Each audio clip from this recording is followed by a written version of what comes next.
I've never seen this foundation before. So first off, Brian, can you give us like the overview of this foundation? Yeah, absolutely. I figured you'd be interested in checking this thing out. So this thing comes from Sweden. The company is based in Sweden. They've got a group up in Canada. And the basic premise is to build an insulated slab foundation right on the ground, right? So you don't have to dig into the surface of the ground. You just basically lay a big foam raft down on the ground. That's wild. And then fill it in with concrete. So it's super simple, but for heat, the trick here is that instead of using water or a coolant in a hydronic radiant system, they use air. And so instead of these little, 1 inch or so pipes that run throughout the whole thing, these are 4-inch PVC pipes that basically create voids in the concrete slab. And we're able to, instead of having a bunch of moving parts and pumps and things, there's just 2 little furnaces that sit inside the 8-inch thick concrete slab.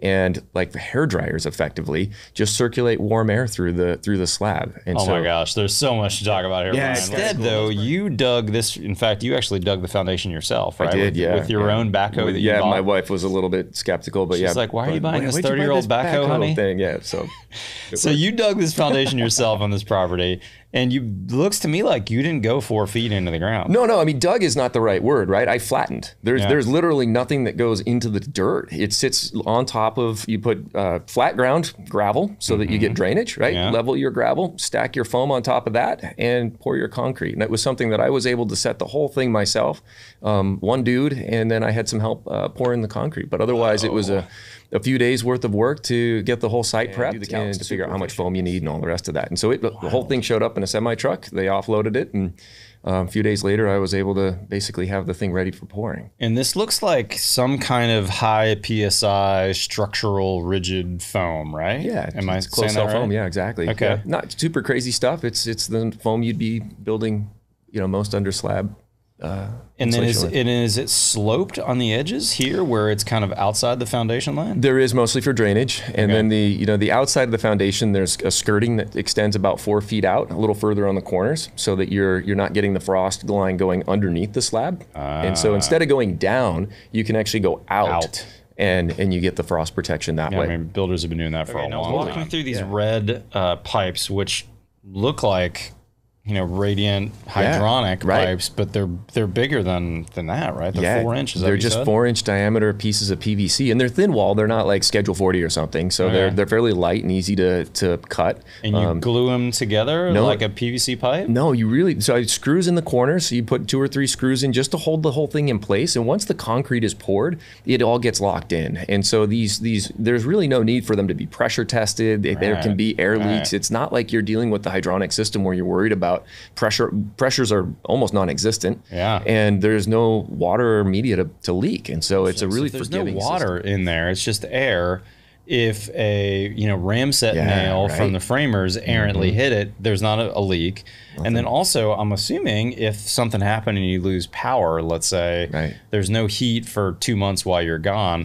There's nothing to burst and have a expansion. A place that we're only at 2 days a week, or we use on the weekends, it's really nice to have the peace of mind to know that if something there's nothing to leak, the system can actually be winterized if we wanted to do it that way. That's wild. It's a really simple. It's all hair dryers, right? Some resistance heat. Exactly. I would assume that'd be really expensive to heat with electric radiant or electric, not electric, radiant, right? Everybody thinks electric is super expensive, but this goes back to, as your audience knows, if you build a really tight, well-insulated envelope, then you don't need as much energy to heat it. And so, our neighbors up there that are heating more classically built homes with propane are spending somewhere between $800 and $1,200 a month on their propane. Even though they're not there a lot of the time. Even though they're not there. And, we average $100, $120 a month in the coldest months of the year. That's so wild. It's a pretty efficient looking at an air-based solar panel that would circulate warm air same way. And I don't know where that system is in the development. It wasn't quite ready when we did this. But there's a lot of ways to make this a solar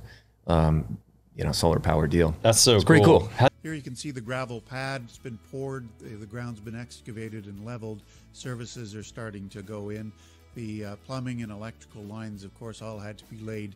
A fairly intricate network of pipes, probably for about 3 or 4 days working on all this, and basically got it installed. We had some weather delays and that sort of thing, but generally that part of it went really quickly.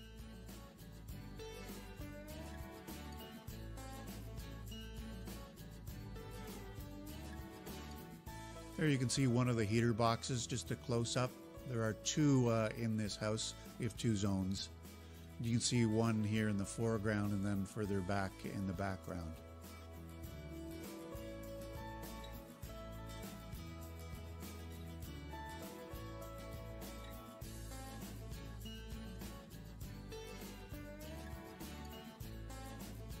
So we're almost ready to pour it. Arrives. We used a colored concrete, and that gets poured like any other concrete and smoothed.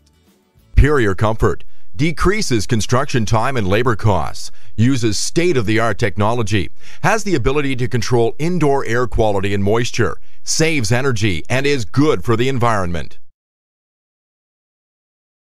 What is an air-heated floor? An air-heated floor is a simple concept. The Legalet system circulates warm air through a network of air piping cast into the slab. Air is the energy transport medium only. The slab provides a large thermal mass for heat storage and delivery to the building. Indoor temperature stratification differs with each type of heating system. Legalet system closely matches the ideal indoor temperature distribution. Heating with forced air provides an inverse temperature distribution.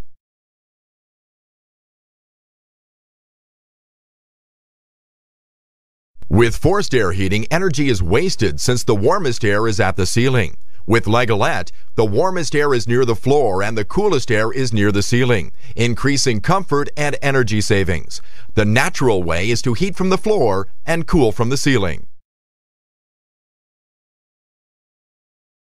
There are three main reasons why Legalet saves energy when compared to traditional heating methods. Legalet provides superior under-slab insulation. In a Legalet home, the room temperature can be reduced while maintaining comfort. In a Legalet home, the temperature at the ceiling is cooler, reducing heat loss.